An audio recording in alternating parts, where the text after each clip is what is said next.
Hey, and welcome to a video on TinyGo and getting started programming the Raspberry Pi Pico using the Go programming language. Alright, let's get started. So there's a lot of programming languages out there used to program microcontrollers. Some you may have heard of like C and Arduino. I'm here to talk about a new option that's called TinyGo. TinyGo lets you program these small computers using the Go programming language, a popular new modern language. TinyGo is a community-driven compiler for the Go programming language. It lets us write programs that would normally take up many times the memory space of a controller for the smallest of targets. It uses LLVM compiler infrastructure in the backend, which lets you also compile to small WebAssembly binaries. Alright, to complete this tutorial, you'll need a couple of tools. First one being Go. Now we're going to go download Go from golang.org. If you follow this button, we can get links to all of the files you need for each specific operating system. Once this file is downloaded, you can go ahead and follow the installation instructions over at that link. And here we go. You have installation instructions for Linux, Mac, and Windows. Alright, after getting Go, you'll want to get TinyGo as well. Now go over to tinygo.org, click Getting Started, and follow the quick installation guide for your operating system. Once you have those two tools installed, you can pretty much compile your first TinyGo program. I'm going to go ahead and create a folder on my desktop. You can create it anywhere you want. Tiny project is what I'm going to call it. I'm going to open it. Also going to open Visual Studio Code in here. You can go ahead and open your editor of choice, open a folder, and open your desktop tiny project folder or whatever you've called it. So once we're inside this folder, we can go ahead and open the terminal in this project. You're probably going to want to use VS Code since it also has good support for TinyGo. It's got an extension which we'll also install. So I'm going to go ahead and open the terminal. I'm going to create my Go module.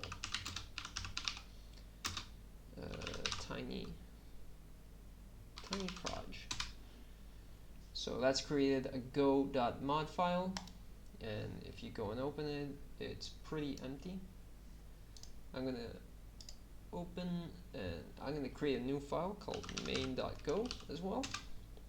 And this is going to have our program, which is going to run on the microcontroller.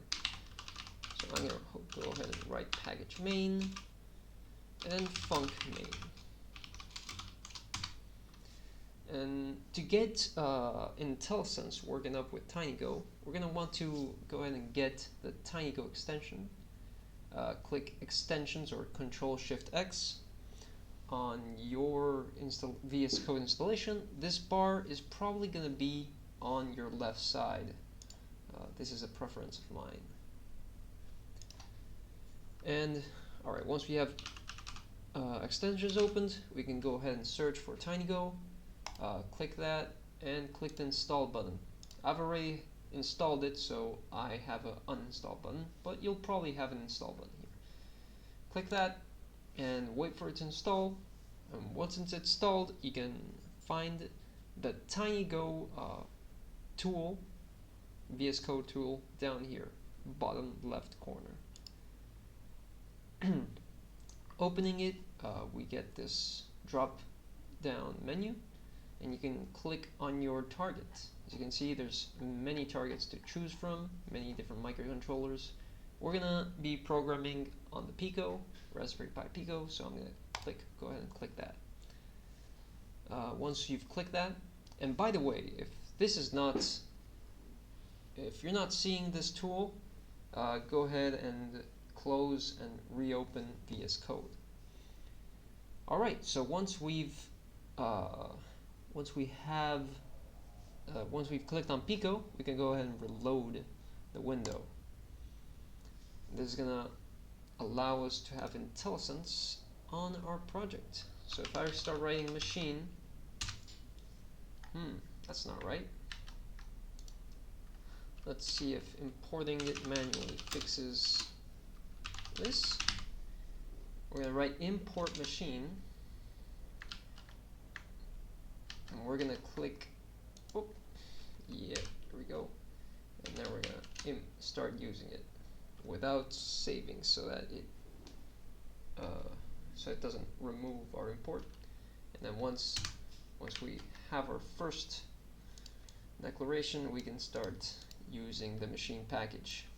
So that must have been VS Code or the language server freaking out, since the machine package is specific to TinyGo and it's not available in Go. Alright, so once we've done that, we'll declare our first variable, which is going to be LED, and it's going to be equal to the machine LED. So that's the onboard LED, the Pico's LED. And I'm going to need to configure this. And it's this function, configure, takes up machine pin config. So I'm going to go write machine pin config and set the mode field to output. Machine pin output. There we go. So we can also break this on many lines so that it's more readable. And once we're done there, we're ready to loop and turn our LED on and off. So we're going to go ahead and set LED to high, then time.sleep, time.second, and we're going to sleep for a second, and then set the LED to low, so turning it off, and we're going to sleep again for another second. And that's pretty much it. We have our Hello World project. So to flash this to the board, we're going to need to first connect it. So I'm turning on my camera, and here we go. We're going to go ahead and first disconnect our Raspberry Pi Pico, and then while pressing on the boot cell button, which is this white button right here, we're going to go ahead and connect it. Once it's connected, we can let go of our boot cell button, and that will cause us to detect the Raspberry Pi Pico. So once we're there and our Raspberry Pi Pico appears as a USB device on our computer, we can go ahead and flash our project. So we're going to write in terminal TinyGo flash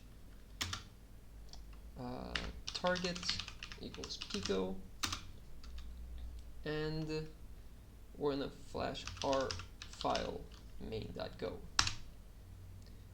And just like that, our Pico should start blinking its LED. And there you go. You've written your first TinyGo program. Now, if you want to go ahead and write other programs and not have to disconnect the USB drive, you can add a reset button. There's plenty of tutorials on YouTube on how to do this. I've went ahead and just put a reset button and connected its pins to ground and the other one to the run button, the run pin. So whenever I press it, my program stops until I let go of it again.